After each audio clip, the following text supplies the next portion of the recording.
Hey, Craig here. Well, it's been a while since I made a video, so I thought I'd just update you on what's been going on, right? I kind of went back and forth on different bandsaws. You know, I've watched the video on the Ellis by John at NYCNC a long time ago. And, you know, at the time I thought, you know, wow, I'd never be able to get a bandsaw like that, you know. But since, you know, sales have been increasing, I figured now is probably a good time to bite the bullet and get you know, a workhorse of a saw. I went back and forth between the higher end Grizzlies, and other band saws. Went through Trick Tools and looked at all the saws there, but the vast majority of the videos on YouTube about bandsaws were about the Ellis, and you know, so I looked around for it. I didn't even think about checking McMaster Carr for this. You know, I went to Trick Tools, and it was going to be like a week or two before I can get it, and I was actually set to get a date similar to this. That, you know, there was going to be like 2 or 3 weeks before I can get that, and so I don't know, for some reason I just looked on McMaster Carr, and it said what was it, 30, it was like 3,700. They're not cheap. It was like 3,700. Shipping was going to be like $200, and it said they would ship it like next day.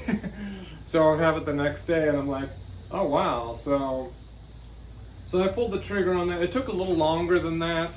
You know, shipping freight and stuff. You know, they've got to schedule it and everything. But yeah, I had it within 3 days. So, anyways, enough about that. I'll probably make another video about this. I've watched a lot of videos, but you know, maybe I'll make a video about this. So, all right. Well, the next major change is that we got an Ironworker. I looked at all the different Ironworkers.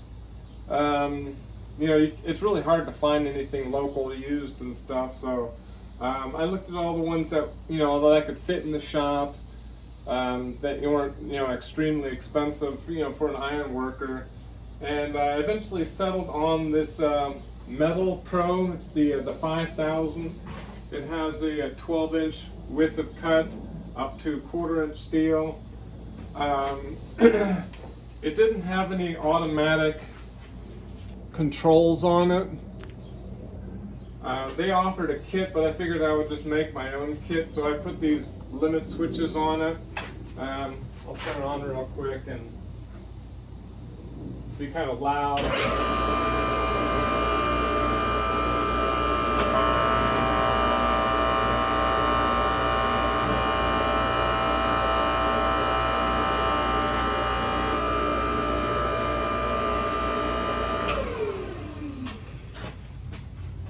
So I automated it with these micro switches here and a foot pedal on the floor there. Got a conveyor for it. Still kind of working out how it's going to fit in the shop. It's not quite as good as I hoped it would be. I'm still kind of trying to resolve some things, but I'll probably make another video on it. I actually had them custom make me a moving blade, the moving blade with a lower angle, and yeah, I'll get into this a little bit more in detail in another video. So that's one other change that we made. I have a new grinding table set up over here. I wanted to have a sit-down grinder and a stand-up grinder with 2 different belts. We ended up picking up this jet grinder with the belt attachment from Trick Tools towards the end of the year. So this has been working out pretty good. I picked this one up on OfferUp to have a wire wheel for certain things like you're doing angle iron and that kind of stuff. C channel, it's just kind of easier to deburr with a wheel. This we have to kind of pull out when we need it, kind of thing. Got the belt hung up here. So that's been working out pretty good so far. It's kind of limited on space as being able to put, you know, stacks of material for deburring and stuff, but still kind of working on that. So this cable over here, I actually put a 2 by 6 foot by 3/8 thick piece of steel on this. This is actually going to be the future home of an automated production line. Don't have a whole lot of space in the shop, so I think we're going to actually have to feed the material from the outside in. But this is basically going to be one of those automated production systems, basically where just like every 10 seconds a part falls off the end. There's going to be 2 linear rails. I'm going to be using the linear rails off the press brake that I made a long time ago.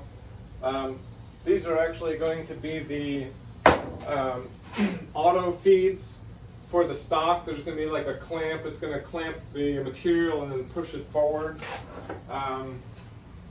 So there's 2 of those. This is the C channel for a new press. It's probably going to be 20 ton.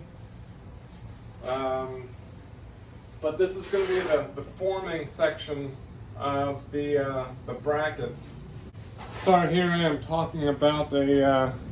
Now let me reposition this over here.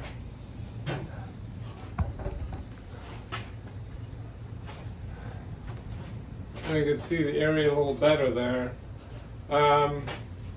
So, figured I'd show you what I'm talking about. So, one of these will basically fall off a complete part every 10 seconds or so. So, the first station right here, well, first it's going to have a linear rail that's pushing the product of the stock. Then it's going to enter a press, like an H-frame press made out of this angle. This is the pump for it, this is the cylinder. And the press is going to bend the form like this. Then it's going to go into the next station, which is going to be a drill. I haven't figured out what kind of drill I'm using. I looked into like auto drills, but they're kind of expensive. I was kind of thinking about maybe using one on like a G0704 or one of those mills and have a special purpose for it. So basically, a bend is made and then it goes to the next station. A hole is drilled, then it goes to the next station. It's tapped, maybe also with the G0704, 2 of them or something. And at the very end, there's going to be some kind of shear. I haven't figured out what I'm going to use for the shear, either a hacksaw or either an auto hacksaw or another press. And this will basically just drop off and fall into a box down here. It'll just every 10 seconds it's going to. So this is kind of a major undertaking that may take me an entire year to build. This whole thing actually has to be controlled. It's actually going to end up being what's referred to as PLC, programmable logic controlled. And it's going to have all the safety features and shutoffs and everything. So hopefully I'll be able to make some videos on this, but you know, that's going to be quite the project for an entire year. So but when it's done, it's going to be awesome. So because we make, I don't know, 15,000-20,000 a year, which, you know, I could end up going to 40 or 50,000 a year. So that will definitely be worth it in the future. Anyways, I was getting really tired of curving metal by hand. I had this one job that was like, I don't know, it must have been like 100 pieces or something like that, and my arm was just dying, my neck was hurting. So I went online and actually found a video that showed how to use a pipe threader from Harbor Freight to automate a slip roll. And I basically just, all I had to do was machine up this part to adapt from this to here. I have to kind of go back and forth because if I need to do fine detail stuff, it's still better to do it by hand. But you basically just hook it up to a foot pedal here. Of course, when you do that, you got to be really careful because that can be really dangerous. Definitely don't want to be wearing gloves. Anyway, so yeah, here's a job that I'm running right now for some locks. And I don't know if you could hear me before, but yeah, we had a pneumatic tapping arm, but first of all, it was just too noisy, and I just kept breaking taps because there was no way to control the torque on it. And this is basically a servo, so I could just set the torque on it. I tried to do another video on this, but this was, it wasn't cheap. It was like $1,500, but you know, when you compare it to other models, like I don't remember the other names, but it was going to be like $6,000 for a Roscomat or what it was called, something, one made in Spain, and there's one made in America, but it's like way overkill for what I need, and it was like 6,000. So this is kind of like, it was like 7,000 or 8,000. So this has been working out really good though, and of course I've showed you this before. I still want to make a video about this punch press. So just before the holidays last year, we were having a lot of problems with the floor in this building, because it's actually, you know, a metal floor, and it's actually being held up by bricks, and all the weight was in the middle, so the floor was actually bending. So we basically had to take everything out of the shipping department and put it outside on the patios under. It was quite a nightmare going through all of that. But had to get all this new shelving and put it along the edges here. While we were at it, we just basically decided to kind of do a remodel. You know, put lights on both sides. You know, mudded, painted, you know, like 4 coats that you're supposed to do, primers and paint and everything. So, you know, we got all the shelving in, all the stock set up in the boxes, all with barcodes for scanning and stuff. I used to have all the shelving along this back wall over here, but couldn't do that anymore, so I actually built, I don't know what you would call like a hutch or something. Seems to be holding okay. So, you know, basically have all the packing material, all the boxes and all that kind of stuff, tools, bag sealers, bagging and stuff, all that stuff. So, yeah, that's almost pretty much set with all that, so. And last but not least, we are actually starting a small print farm. We've launched a new line of plastic parts. Originally I started using a Creality printer, but I was having, maybe it's user error, but I was having a lot of problems with that, trying to keep the bed level and all that kind of stuff. So I ended up getting a Prusa, the Mark III Prusa, and that's just been working great. I was using, we're printing mainly in ASA, and I was doing that on the smooth sheet, and I was having all kinds of problems using glue sticks and all that kind of stuff. And of course I went on to the Prusa Facebook group, and told me I was using the wrong plate. So now that I have the satin sheet, the printing ASA on the satin sheet has been a lot better. So I've got, I was having trouble finding getting an enclosure. Prusa makes an enclosure, but it's like a lead time of like a month or two or something like that. Prusa's lead time is always usually pretty high. I looked into making one, and it was like the cheapest thing for me to do was to just buy some wood. I already had aluminum, and just build an enclosure inside the shipping bench here. So of course the stock Prusa spool holder didn't fit in there, so I had to basically use a dowel there with some basically clothes rack stuff in here.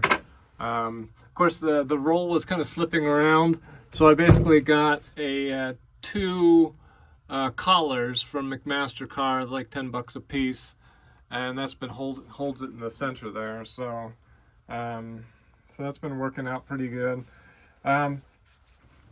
Got the stock up here. Need to get more stock of the various. Prusa has great filament, but it just kind of takes too long to get. So I may end up going with Polymaker. So it seems to be printing okay. But I live here in Arizona, so the humidity is always really low. So I got a little heater in here, but I'm not really ended up needing it a lot, because once you close it, I haven't made a real door yet. I've just been sliding a piece of plastic in and out.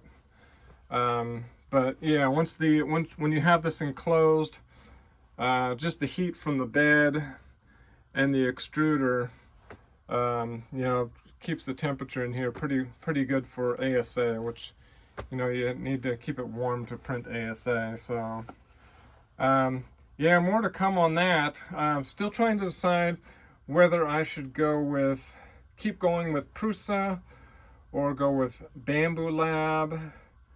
I've been kind of going back and forth. I've seen stuff on Bamboo Lab where there's quality control issues and stuff, and then some people praise, but I don't know, the Prusa's been working really good. I just wish the bed was bigger, and of course the Bamboo Lab prints faster because it's the XY or whatever they call it.